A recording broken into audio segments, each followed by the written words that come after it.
желіде жақсы неткен ғой, қарқынды дамып жатыр да. Енді дамығанда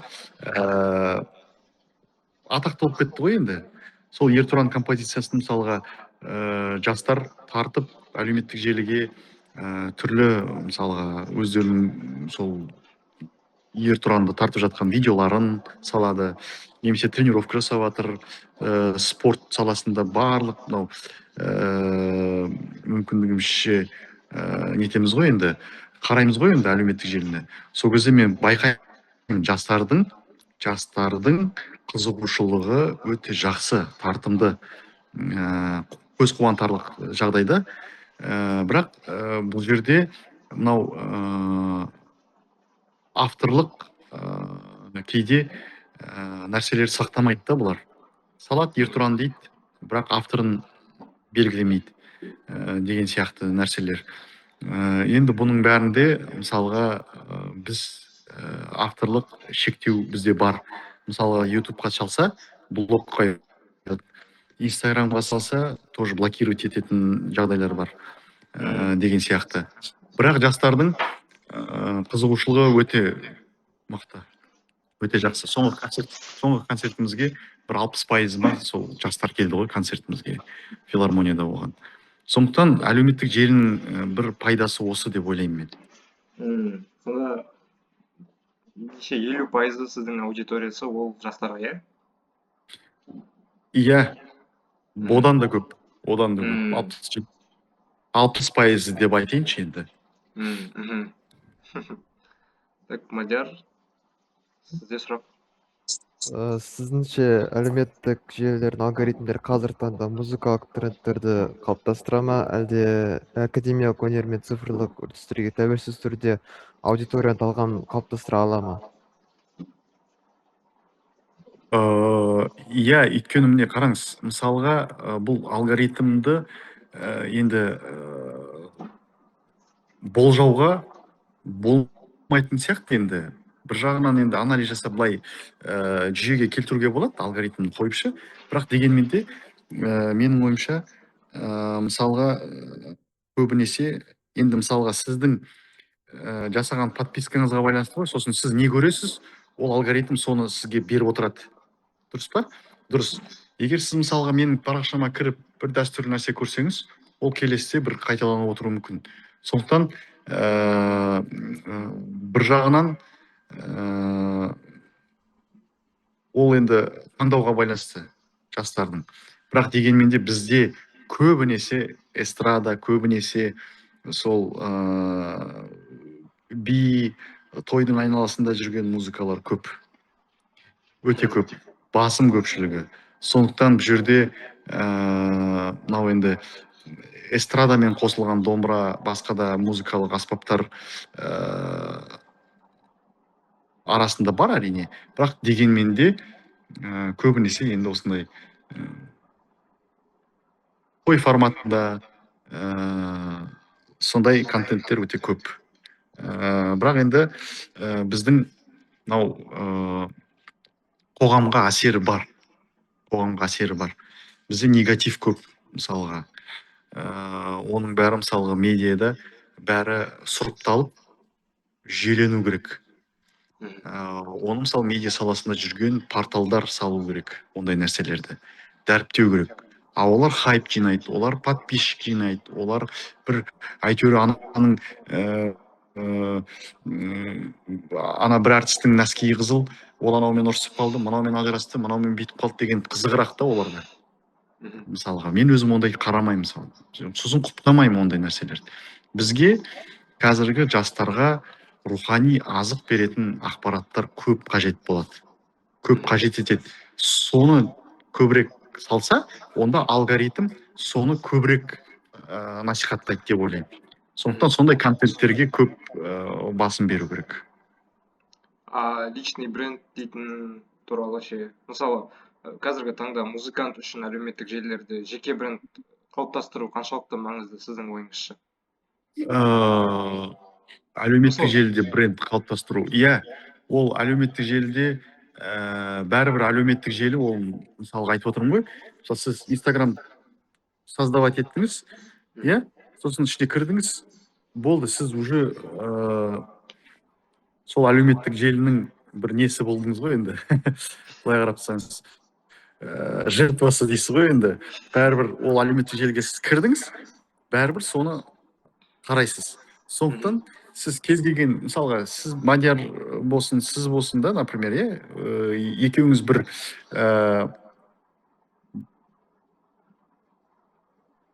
нәрсе ойлап таптыңыз, бір жобаны деңізші.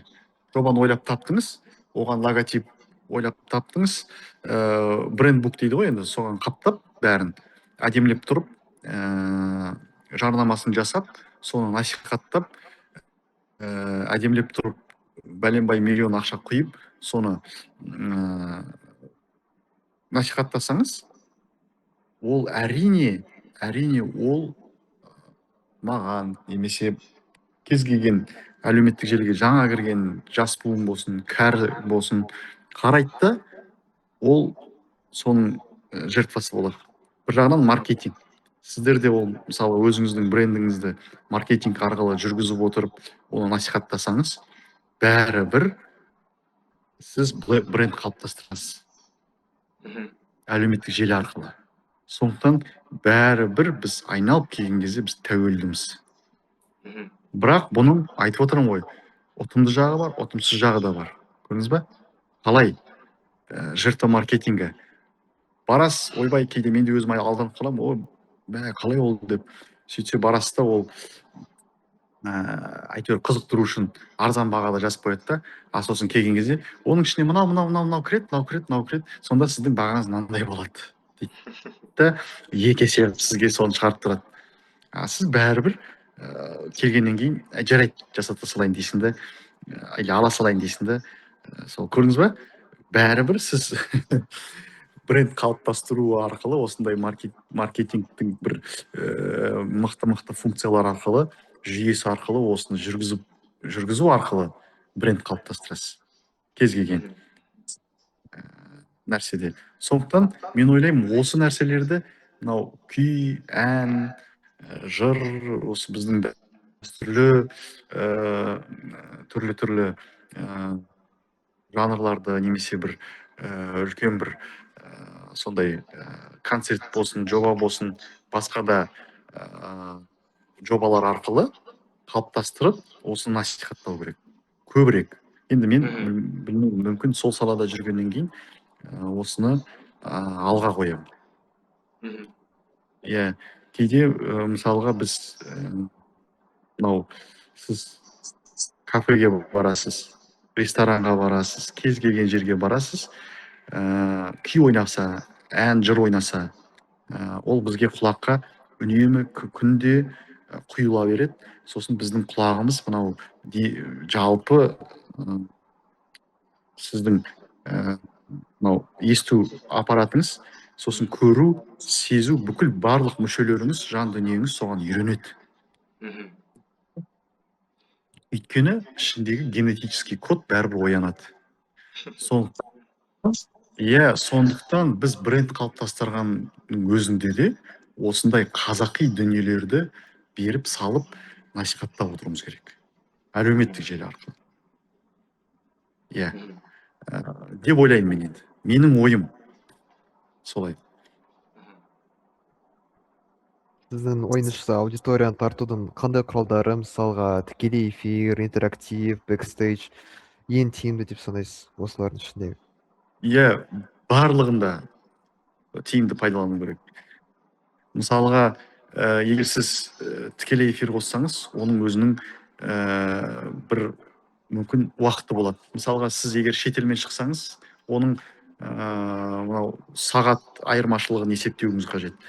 Сосын мысалға, кешкілік бәрі жұмыстан кейін бос болады. Сол кезде қосылу керек мысалға. Немесе мысалға бэкстейдж, енді біз көбінесе сол бэкстейдж саламыз. Сосын бір концерттен видеоролик дайындап, оны қалай айтамыз, видеоролик дайындап, бір видео қорытынды блог сияқты ретінде саламыз, мысалы, немесе блог. Сосын немесе блог жүргізу арқылы Мысалы сіздер анау Нұрлан Иман бар ғой, иә иә, мысалы қалай ол прямой эфирға шығады, өзінің әлеуметтік желіде позициясын өте мықты бекітіп алған. Оны тыңдайды, көрдіңіз ба? Иә. Сондықтан ол өзін өзі әлеуметтік желіде қалыптастырды. Мысалы сіз коронавирус кезінде кімді алыңыз, анау кім еді аты, бүйтіп алақанын бүйтіп жаятын, иә аты кім еді, ой, ұмытып қалдым ғой. мен де ұмытып қалдым.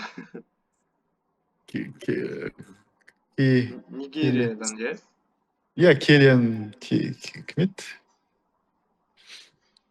В общем, иә, сол әлеуметтік желіні қалай пайдаланды? Құр отырды, видеоларды салды, сосын оңай ғой, былай жасалады ғой деген сияқты. Бір сонымен қазір қарасаңыз өзінің брендін қалыптастырды. Қазіргі таңда өте мықты байлардың қатарында десем артық айтпаймын енді, бірақ дегенмен де өзінің брендін қалыптастырды да, Инстаграм арқылы.